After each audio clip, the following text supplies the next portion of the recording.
Mesdames et messieurs, cher public, chers membres du jury, bonsoir. J'aimerais pouvoir vous exprimer la joie que j'ai ressentie lorsque j'ai obtenu ce sujet. Un sujet sur la médisance, qui rime avec hypocrisie et méchanceté. Ce vice si particulier dont on ne sait se débarrasser, qui consiste simplement à dire le mal que l'on sait ou croit savoir sur quelqu'un. Ne critiquez-vous personne? N'avez-vous jamais dénigré autrui? Bien sûr que si.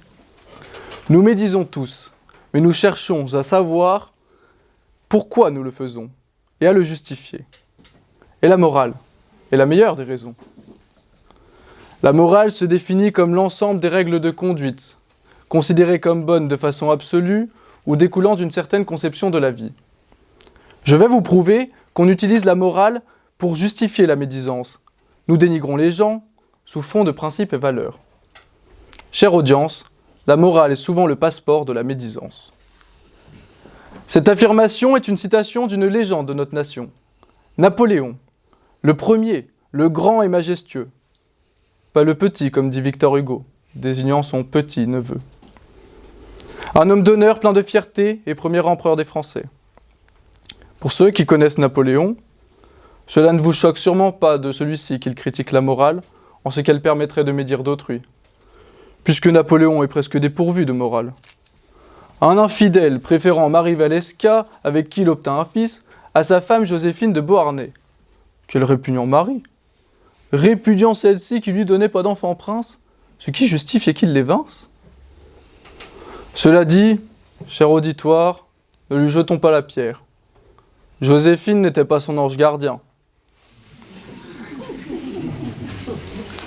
Pour de la campagne d'Italie, elle ne restait pas seule au lit. Pendant que l'empereur bataillait, le capitaine Hippolyte Charles et Joséphine se distrayaient dans le palais. Cependant, bien que son avis puisse être épris d'un léger manque d'objectivité, Napoléon a raison. La morale est un passeport. Nos principes mêmes gouvernent nos pensées et nos pensées guident nos actes. Mais dire de quelqu'un revient à le dénigrer, sans toutefois le calomnier.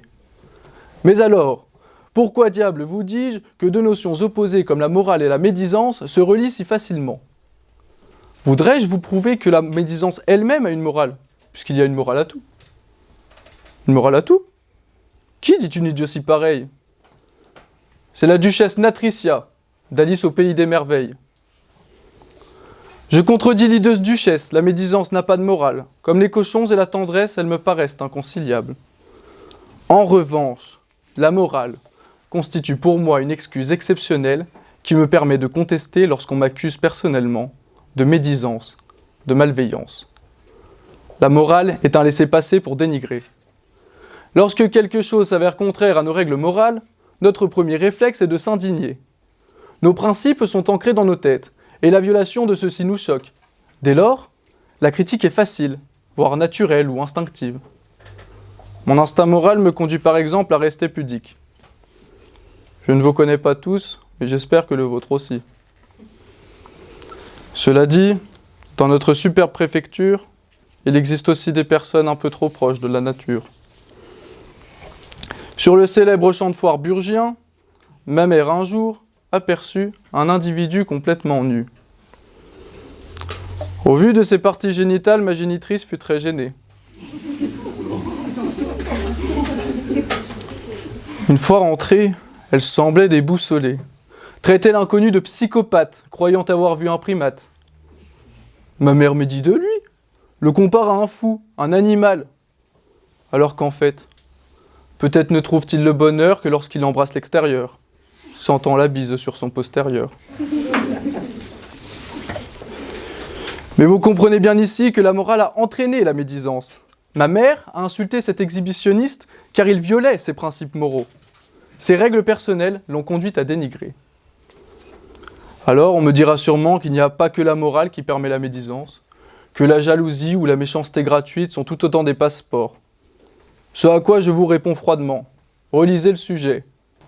La morale est souvent, pas tout le temps, le passeport pour la médisance. Et c'est le passeport le plus commun. La morale nous permet si souvent de médire. Voici d'autres arguments qui viendront confirmer mes dires. Molière disait Contre la médisance, il n'est point de rempart. En effet, je conçois qu'il n'existe rien de plus inévitable que la médisance dans notre société actuelle. La médisance est partout. Elle est là, dans les campagnes, dans les villes, sur les réseaux sociaux. Nous médisons tous d'autrui, mais rares sont ceux qui assument pleinement leur médisance sans invoquer d'excuses. Et la morale est la meilleure. C'est ici le raisonnement inverse de mon premier argument. Au lieu de médire d'autrui car il a violé un de nos principes moraux, on médit d'abord, puis on justifie par un de ceux-là. Ici, je pourrais laisser place à mon hypocrisie, je pourrais user de mon hypocrisie la plus totale. Je médis de quelqu'un, mais pour ne pas paraître mesquin, j'invoque des raisons morales pour justifier que je le critique. Autrui est infidèle, égoïste, malveillant, agressif, malhonnête, irrespectueux. C'est pour cela que je l'ai critiqué.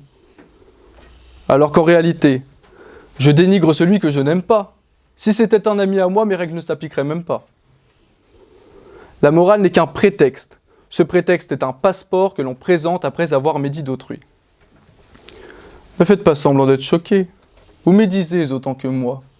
Dénigrer les gens vous pouvez, c'est la morale qui donne ce droit. Ne jouez pas les sages qui ne critiquent pas. Je vous vois comme des pharisiens. Vous aussi critiquez pour rien. Certes un peu moins que les parisiens. Utiliser la morale comme argument pour justifier sa médisance permet aussi de s'affranchir du sentiment de culpabilité que l'on ressent après avoir médit. Dire du mal de quelqu'un, c'est pas bien. Mais si je prétends détenir des raisons morales de dénigrer, et que je me persuade que ces principes sont légitimes pour médire d'autrui, alors qu'ai-je fait de mal? Rien du tout.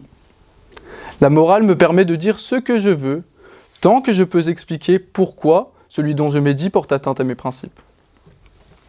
Enfin, la morale est utilisée pour dissimuler des intentions médisantes. Encore ici, l'hypocrisie est de sortie. Une personne va prétendre qu'elle se préoccupe d'une autre pour des raisons pleines de bon sens. Du moins, on croit que c'est le cas. Mais en réalité, elle n'éprouve aucune réelle inquiétude. Elle veut simplement rabaisser cette personne tout en se mettant en valeur. Prenez cet exemple. Monique et Brigitte, toutes deux employées, aiment échanger leur ragot à l'heure de la pause café. Dites donc, Chantal mange bien assez, je me soucie pour sa santé. Tout cela pour dire à Brigitte que Chantal ne rentre plus dans ses pantalons. Alors que Monique, elle, fait attention et gère son alimentation. Monique, hypocrite, sous ce fond de bienveillance et de souci pour la santé de ta chère collègue, se cache une remarque déplacée et l'envie qu'on te vante face à celle-ci. La morale te sert d'excuse, de passeport pour médire de Chantal, qui n'a rien demandé. La pauvre ne peut plus rien porter et tu viens encore l'accabler. Et à en voir vos visages souriants, je crois que vous oubliez que vous aussi êtes régulièrement médisant.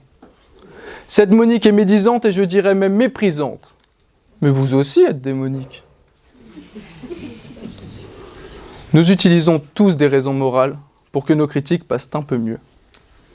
La morale est le passeport de la médisance, car elle guide chacune de nos pensées et nos pensées guident nos actes. Dès lors, elle est instinctive. La morale est aussi le passeport de la médisance, car elle permet de la justifier. On médit d'autrui, puis on explique qu'il a violé nos principes moraux, laissant place à l'hypocrisie. Enfin, la morale est le passeport de la médisance, puisqu'en prétextant une intention morale, il est plus facile de dénigrer. Aussi subjectif qu'il pouvait l'être, Napoléon avait raison. Et je pense même que sa subjectivité ne se limitait pas à ses infidélités. Non, une telle phrase n'est pas anodine. S'il disait ça, c'est bien grâce à son expérience des manipulateurs moraux qui médisaient de lui. La médisance est un danger. Il vaudrait bien me arrêter, mais la morale l'autorise bien. Et même si je déforme le sens de ce que veut la morale, je ne me sens pas coupable. Je médirai encore d'autrui, car la morale est mon permis.